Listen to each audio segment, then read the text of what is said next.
CNG চালাইলে ১,৫০০ টাকা কামাই করন যায়।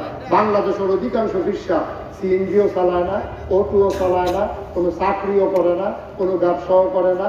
এই মুড়িটার ব্যাগ কয়দিন, এই মুড়িটার ব্যাগ কয়দিন, হগিন দিবে টেহা দেয়, সেই টেহাতে বইয়া বইয়া রিক্সাওয়ালায় টেহা দেয়, সেই টেহা খায়। আরে ওরা পারলে তুই রিক্সাওয়ালারে দে, পারলে তুই হগিন নিবে দিলে দে, এইটাই না তোর দায়িত্ব।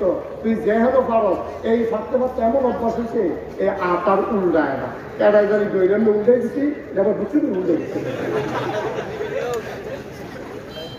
নাতানের একটা জাত পদ আছে দাদা, খাইতে এত টেহা লাগে না।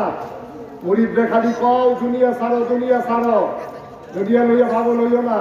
কথা তো ঠিক, সুন্দর কথাই কইছে।